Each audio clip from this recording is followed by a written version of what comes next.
this video, geometry students, we will be studying the Pythagorean Theorem. Now I know this is something that you have studied and used in the past, but we will be looking at this theorem a little deeper today, and also a little deeper in the next lesson. Also today we are going to actually prove the Pythagorean Theorem, so that you will see the thought process of where it came from. And yes, in case you're wondering, you will be responsible for this proof. Your heading for today is the Pythagorean Theorem. The lesson number is lesson 9.2, and be sure and include today's date. Okay? Be sure and include today's date. Your heading is the Pythagorean Theorem, lesson 9.2. Alright? Let's continue on. Here is the theorem. However, I am not going to make you memorize this one. I just want you to know the formula. I want you to know how to use the formula. And I also want you to know the proof of this theorem. Okay? So, I do want you to, however, to write this in your notes. So be thankful that I'm not making you memorize it. However, I do want you to write it in your notes. So here it is. Please copy this down. Theorem 9.4, the Pythagorean Theorem. In a right triangle. And let's pause right there. You understand, students, the Pythagorean Theorem only works when you have a right triangle. Okay? Please don't use the Pythagorean Theorem on any other type of triangle. In a right triangle, the square of the length of the hypotenuse is equal to the sum of the squares of the lengths of the legs. Okay? In a right triangle, the square of the length of the hypotenuse is equal to the sum of the squares of the lengths of the legs. Now I'm going to pause and let you copy that down. I'll give you just another couple seconds to do that, and then we'll continue on. But remember, you do not need to know this for tests or quizzes.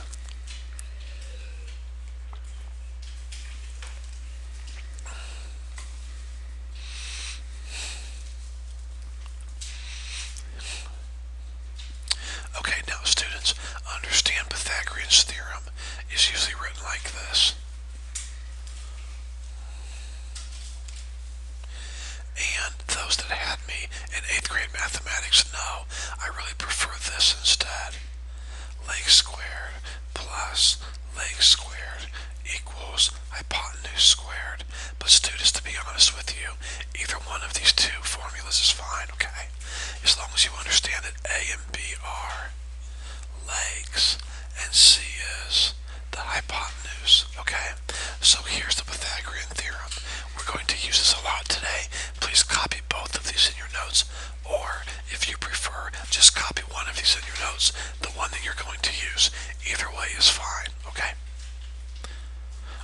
Alright, let's go ahead and continue on. Now, the moment you students, I'm sure, have been waiting for, the proof, okay? Now, thankfully, this is not going to be the normal type of proof where I have two columns and you've got your reasons listed over here and your steps of what you've done over here. It's going to be more of an explanation proof.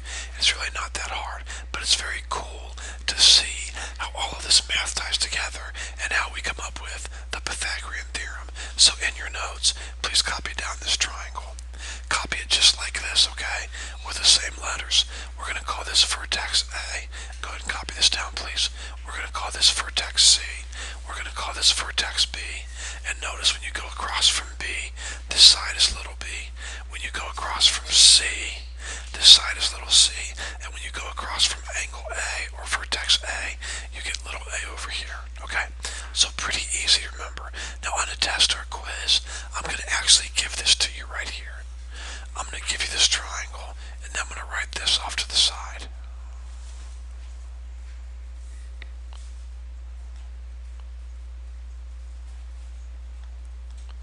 Prove the Pythagorean Theorem, okay? And that's all I'm going to give you. I'm going to give you the triangle, and I'm going to tell you to prove the theorem, okay? So here we go. You have to memorize these steps, but really, I mean, it's so much, I believe it's really common sense. I don't think you have to do a lot of memorization. It kind of just comes in place, okay? Well, the first thing you're going to do is you're going to draw an altitude, okay? okay? Now you do not need to write down that you've drawn an altitude. You don't need to write off to the side, drew altitude. You don't need to do that. Just draw an altitude, put a right angle here, and we're going to go ahead and call this, we're going to move this C out of the way a little bit, okay? And we're going to call this length from here to here E, and this length from here to here F. So far on a test or a quiz, here's what you have to do. You have to draw your I'll give you the triangle. You draw the altitude, then you label this E, and you label this F. Now, think about what we learned yesterday. See this leg right here? It's the geometric mean of this little segment here, and this whole entire segment here. Remember that from yesterday? This leg right here is the geometric mean of this little segment and the entire hypotenuse. So I'm going to go ahead and draw that like this. I'm going to go ahead and put B is the geometric mean of this segment E and the hypotenuse C.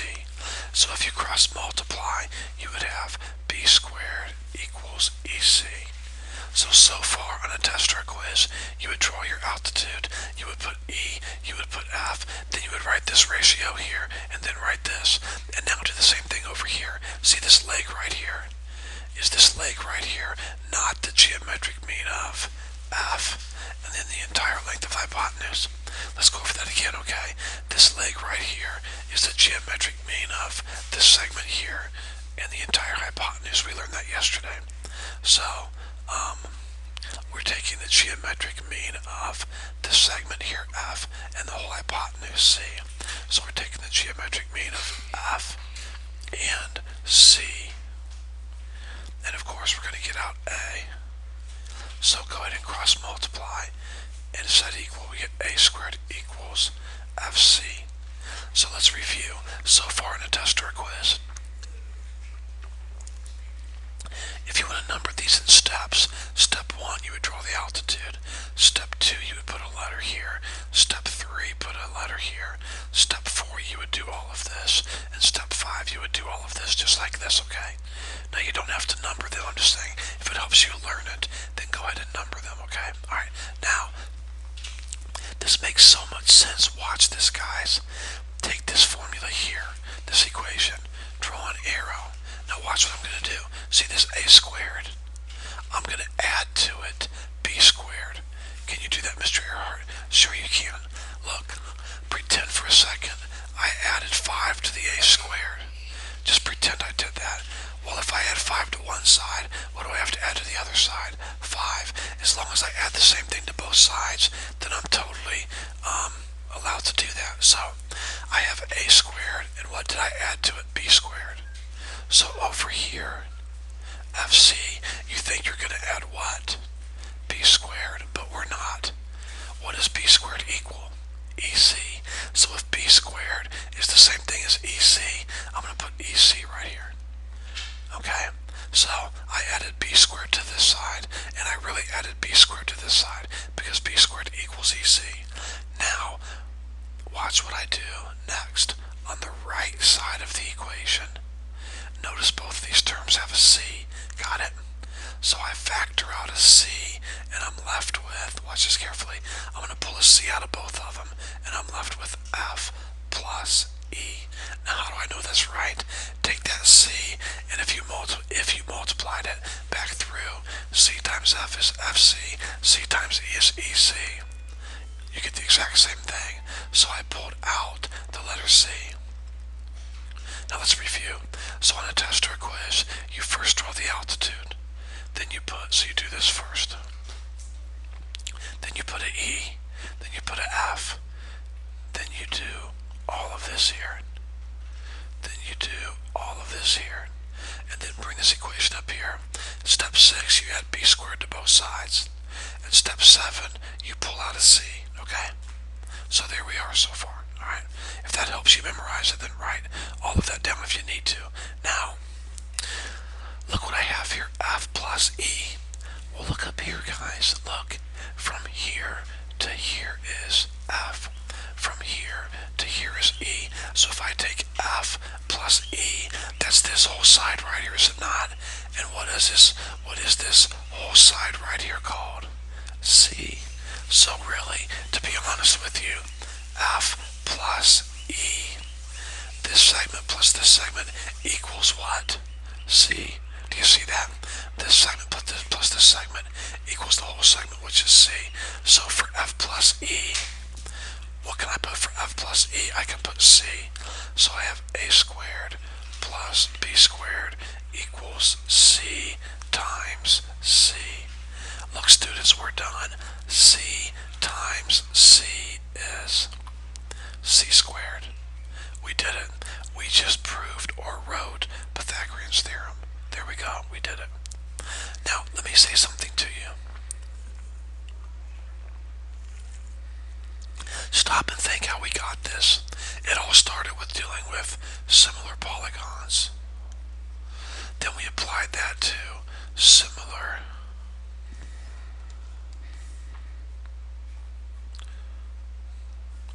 triangles. Then we applied that to ratios and proportions.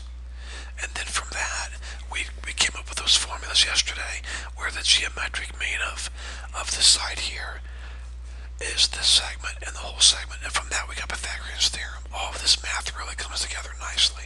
And that's why it's so important, guys, to study math and learn it. Look, the Pythagorean theorem is used millions of times a day, without even people knowing they're using it sometimes. And that all came about because the study of similar polygons, similar triangles, proportions, ratios, geometric means, and here we are. So you need to know all of this for your test or quiz. This will probably be on your quiz next Friday. Alright, okay, moving on. Now, this part should be pretty much review, but let's use this theorem to solve some problems. This is pretty easy. Take some really good notes, okay? Now, let's go ahead and solve for x. So copy this in your notes. I am going to go really fast, okay? I am going to go fast. Copy this in your notes, and then we'll see if you guys have any questions, okay? Hopefully you'll do okay. All right. We have 1 is a leg, 2 is a leg, 3 is x is hypotenuse. So I want you to solve for x.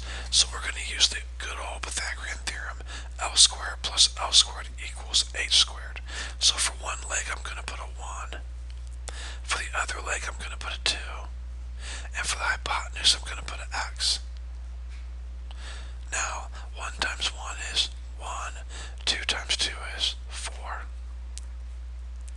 1 plus 4 is 5. 5 equals x squared. Take the square root of both sides. And the square root of 5 equals x. So there we go. Just like that, we found the length of the hypotenuse. Now, please listen to me carefully. If I asked you to solve this radical, and yes, I do know how to spell solve. If I asked you to solve this radical, you would type into your calculator and get out a whole number or a decimal, okay? In this case, it's going to be 2.24. So if I ask you to solve it, you use your calculator. If I ask you to simplify it, that's when you take your perfect squares from over here and see if any of your perfect squares will go into 5 evenly. They won't, so we leave it alone. So if I tell you to solve it, here's your answer. If I tell you to simplify it, here's your answer. Okay? Alright, let's move on to this next problem. If some of you are working ahead, that's fine.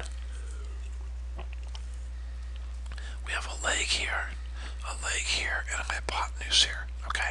So we have leg squared plus leg squared equals hypotenuse squared. So for one leg, I'm going to put 4. It really doesn't matter which leg you put in first. For my other leg, x. And for my hypotenuse, 8. 4 times 4 is 16. 8 times 8 is 64. Now bring the 16 over, make it a negative 16. And we're left with 48. Now we're going to take the square root of both sides, and we're going to get x equals the square root of 48. Now, students, if I ask you to solve that radical, then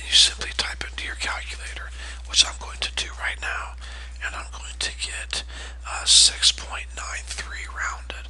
Okay, so if I ask you to solve the radical, just type into your calculator. If I ask you to simplify it, we're going to have to come over here and use our perfect squares. What's the biggest perfect square that goes into 48? 16 is. So for 48, I'm going to put 16 times 3, because 16 times 3 is 48. Now, which one of these two numbers do I know the square root of? This number here, so cross it off.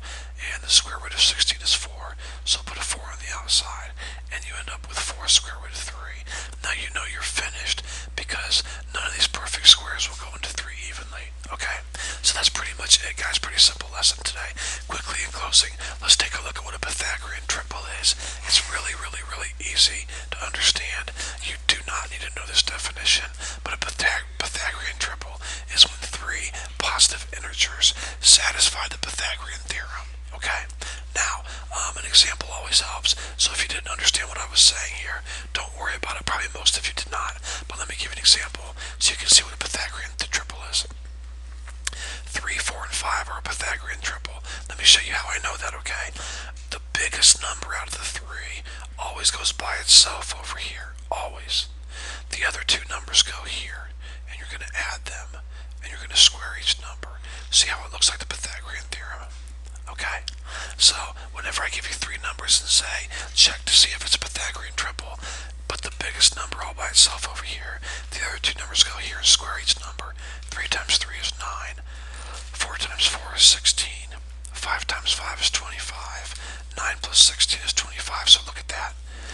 When both sides come out even, that's when you know you have a Pythagorean triple. Okay? So would the numbers 1, 4, and 7 be a Pythagorean triple? Well, let's see. The 7 goes by itself over here. 1 goes here. The 4 goes here. 1 times 1 is 1. 4 times 4 is 16. Equals 49. 1 plus 16 is 17. 17 equals 49. Did I get the same number on both sides? No, I did not. So are these 3 numbers a Pythagorean triple? No, they are not. Okay? It's really that simple. Guys, I hope that this video has made sense to you. If you have any questions, don't hesitate to call or email.